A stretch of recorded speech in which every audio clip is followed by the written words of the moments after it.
আসসালামু আলাইকুম প্রিয় ভাই ও বোনেরা।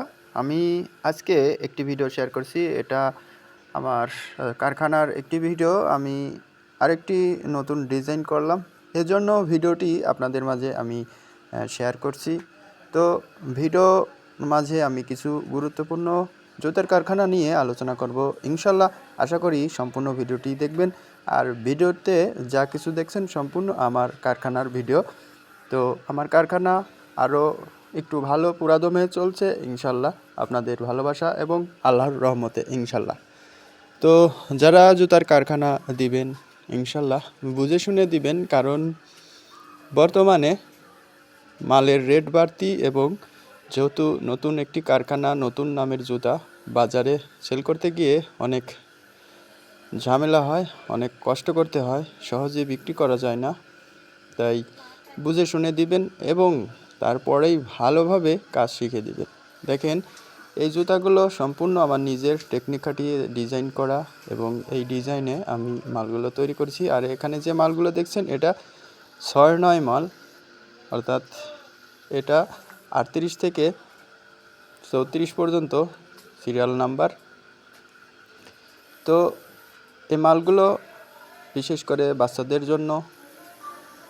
তো ডিজাইনটা আপাতত আমি তৈরি করেছি। আর দেখেন, আমি আপাতত একজন নতুন কর্মচারী নিয়োগ করেছি, উনি আপাতত ফিনিশিং করেন।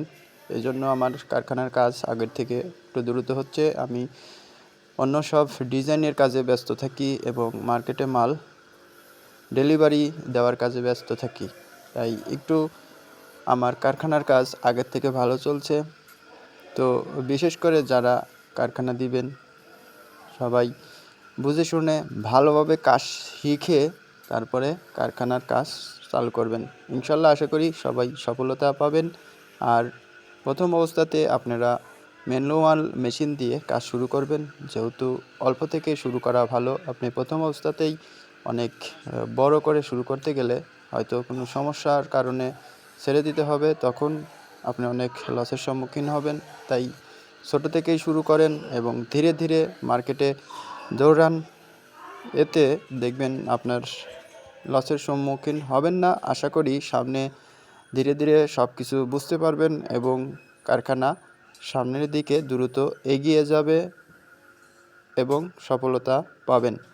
তাই তাড়াহুড়া না করে অনেক বেশি টাকা দিয়ে বড় করে কারখানা শুরু না করে অল্প অল্প করে শুরু করুন এবং একটি কারখানার বিষয়বস্তু আপনি মাথায় নিয়ে সেটি চিন্তা ভাবনা করেন এবং একটি কারখানা কীভাবে চালাতে হয় এগুলো নিয়ে চিন্তা ভাবনা করতে করতে আপনি সব কিছু বুঝে যাবেন, ব্যবসা সম্পর্কে বুঝতে পারবেন।